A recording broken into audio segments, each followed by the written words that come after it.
Udah dimulai. Sorry guys, aku lagi nonton video nih di Instagram. Dan ya, selamat datang di Minda Dara. Saatnya Minda bercerita.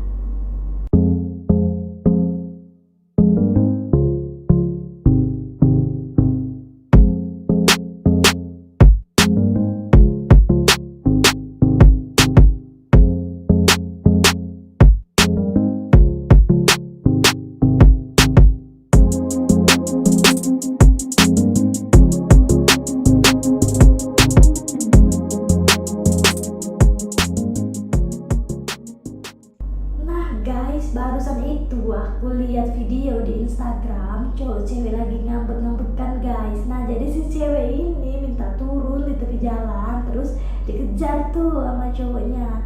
Endingnya gimana ya itu, mereka putus atau terus? Nah, ini kayak lagunya Bang Judika guys.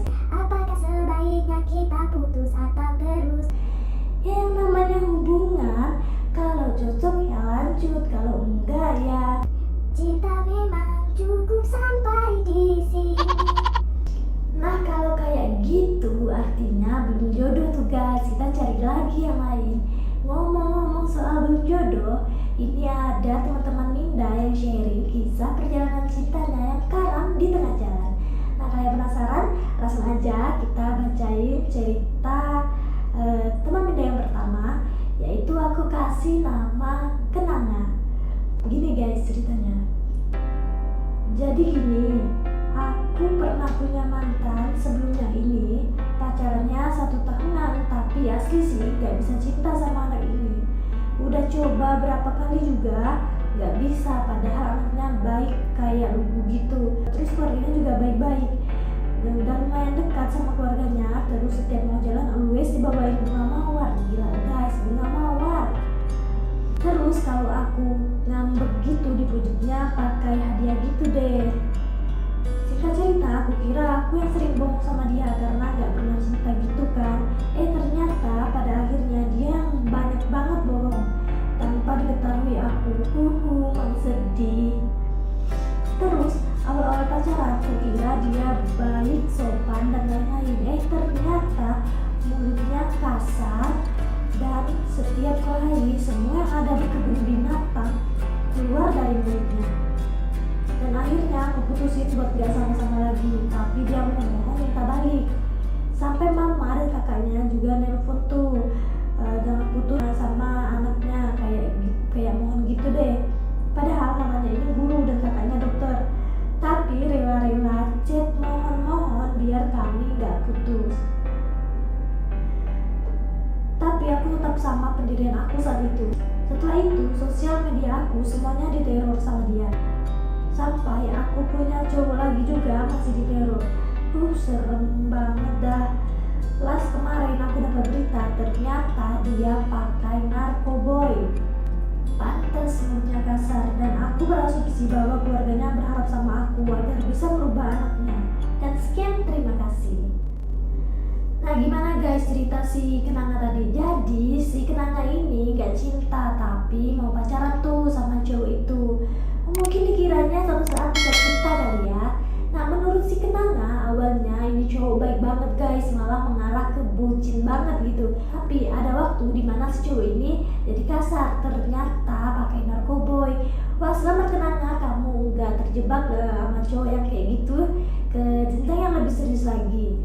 Nah lanjut kita masuk ke cerita yang kedua. Ini aku kasih nama Bunga Rosella aja ya guys. Jadi aku kasih namanya Bunga Rosella. Gini guys ceritanya.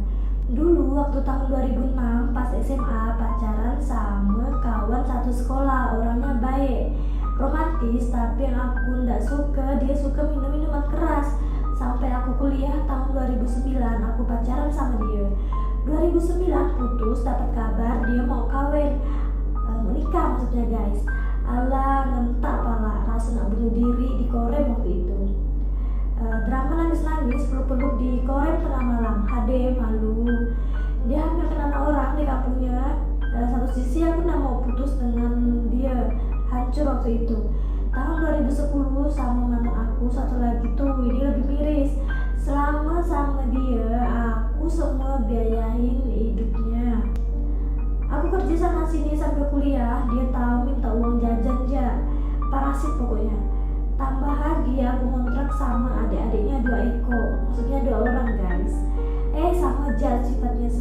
Aku usaha buka kios bensin di rumah kontrakan, bangkrut gara-gara dikit-dikit minta bensin.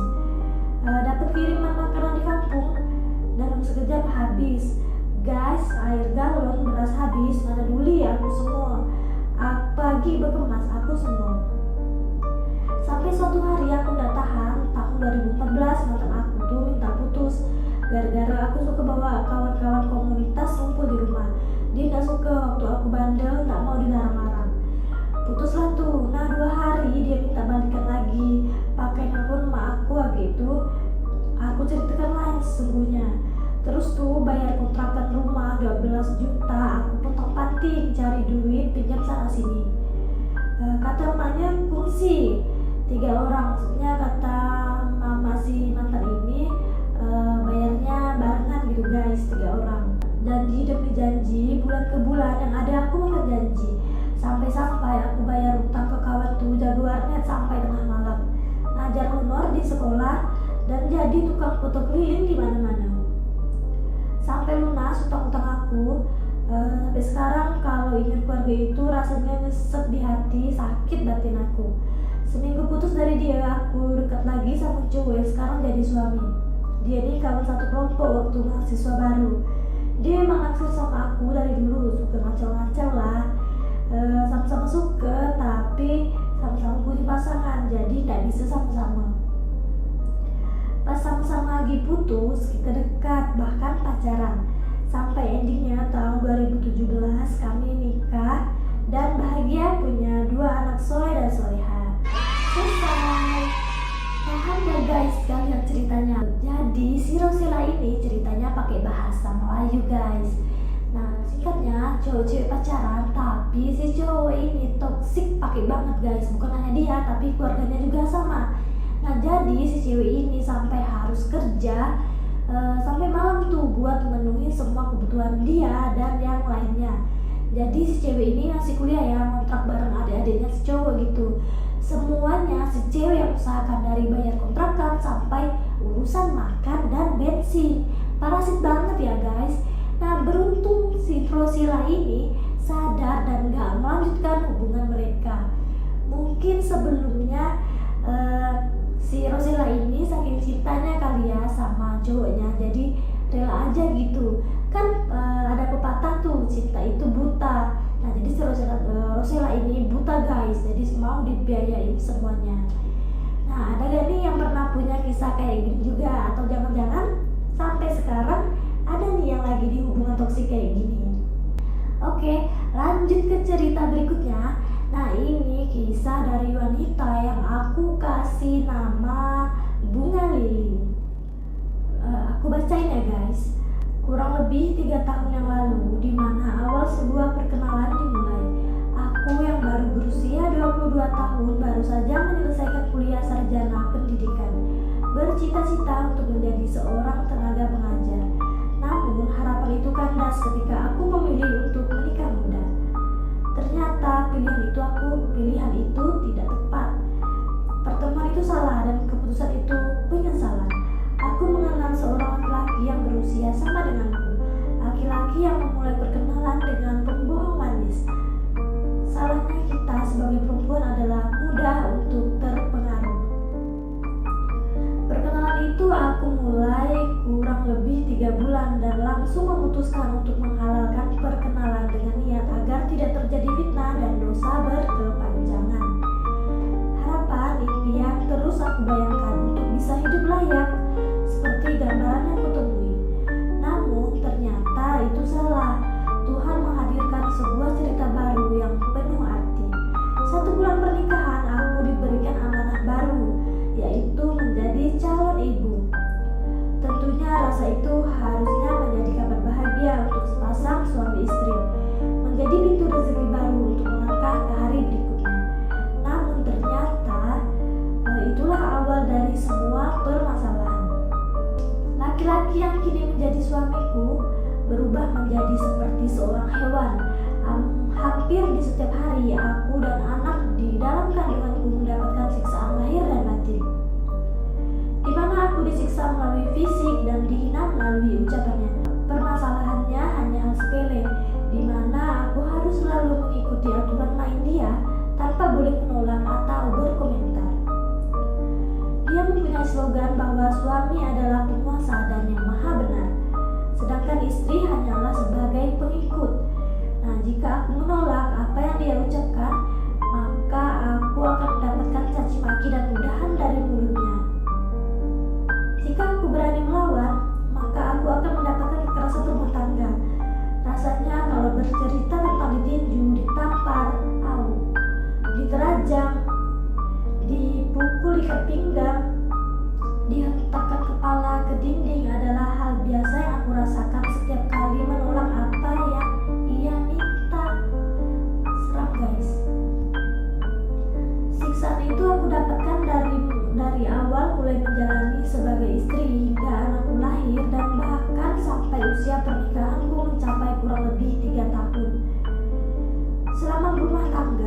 aku sadar bahwa ternyata kebahagiaan itu tidak hanya untuk anakku, tapi aku pun berhak untuk bahagia. Bagus nih guys. Aku mencoba melawan keadaan dengan berani mengambil keputusan. Di usia 61 tahun, aku berani membawa masalah ini ke pengadilan. Namun hal ini ditolak karena beberapa alasan dan pertimbangan. Aku berpikir mungkin masih ada jodoh di sini. Hingga aku kembali dengan hubungan itu, namun sudah dengan versi yang berbeda. Ketika sekali dia memukul, maka akan aku balas. Dia itu tipikal yang pemalas, hobi tidur, emosian, kasar fisik, dan ucapan. Kebutuhan sehari-hari biasanya dicukupi oleh ayahnya yang memberikan saya uang dan memberi saya makan yang cukup. Bagaimana bisa bertahan di posisi seperti itu, diberi makan oleh bapak mertua dan diberi rumah oleh bapak mertua? Selama berumah tangga, aku jarang sekali untuk ke rumah orang tuaku karena dilarang oleh suamiku. Di saat lebaran, kami hanya menghabiskan waktu di hari pertama. Selebihnya, aku berdiam diri di kamar. Jika saya ceritakan, mungkin tidak ada hal bahagia yang bisa didengar, karena selama itu aku hanya dalam siksaan. Mencapai usia anak sudah 2 tahun ke atas, dan aku sudah punya pekerjaan, dan dia pun sifatnya masih tetap sama, membuat aku untuk mencoba sekali lagi dalam hubungan ini. Aku kembali membawa kasus ini ke pengadilan dan ternyata jodoh itu berhenti di situ. Kurang dari 2 bulan keputusan pun diketuk dan aku resmi berpisah. Ada air mata penyesalan di situ. Kenapa baru sekarang aku berani melawan atas ketidakadilan yang aku dapatkan? Dia yang mempermainkan aku kini sudah lepas sah secara hukum. Jika ditanya perpisahan sah secara agama, sebenarnya sudah lama, karena dia pernah mengucap lebih dari 7 kali kata talak atau cerai. Kehidupan yang penuh pembelajaran, penyesalan, dan jalan untuk diperbaiki. Kini aku sudah terlepas dari orang itu, di mana tidak ada hal bahagia yang bisa aku dapatkan selain mempunyai anak laki-laki yang kuat dan pintar. Kini aku dan anakku hidup bahagia dan berkecukupan. Nah guys, dari cerita si Lili tadi, apa yang bisa kalian jadikan pelajaran? Nah, seorang wanita yang masih terbilang muda memutuskan menerima lamaran seorang pria yang baru dikenalnya selama 3 bulan. Nah, di sini bukan soal waktu ya guys. Banyak banget di luar sana yang baru mengenal pasangannya hitungan bulan, menikah dan mereka bahagia. Nah, ini kesalahannya memang pure karena sikap si suami yang temperamen dan seperti ada kelainan mental ya, kalau dilihat dari ceritanya. Nah, jadi ini bukan hanya sekedar kisah cowok cewek yang lagi pacaran, tapi sudah hubungan suami istri guys. Nah, si istri disiksa mental dan fisiknya. Nah, biasanya yang seperti ini tujuan si suami itu mau buat si istri kehilangan kepercayaan diri dan memanipulasi si istri agar merasa bersalah atas semua tindakan yang dibuat si suami itu. Nah, bersyukur banget si bunga lili yang indah ini dapat mengumpulkan keberaniannya untuk melepas segala yang menyakitkan dan melepas segala yang suram. Dan ya, jika kalian tahu kerabat, saudara, atau teman kalian mengalami hal seperti yang dialami si Lili, ayo bantu dia untuk speak up dan bantu dia untuk pulihkan mentalnya. Terkadang ya, sama-sama cewek tapi malah menghakimi dan justru buat si korban takut untuk bercerita. Dan berita terkininya nih guys, si bunga lili sekarang sudah kembali menemukan pria idamannya. Ayo kita doakan semoga pria ini bisa menjadi pria terakhir dan yang terbaik untuk si bunga lili. Karena terlepas dari masa lalunya, si bunga lili ini pantas bahagia. Oke guys, itu aja kisah yang Minda bisa share ke kalian. Semua kisah itu adalah real story yang bisa kita ambil hikmahnya. Ingat ya, saat kita gagal bukan berarti Tuhan tak inginkan kita bahagia, tapi Tuhan akan kasih kita bahagia yang lebih indah dari bayangan kita sebelumnya. Buat teman-teman yang belum menemukan jodohnya, percayalah jodohmu mungkin tak datang tepat waktu, tapi ia akan datang di waktu yang tepat. Tetap berdoa dan berusaha. Nah, kalau kalian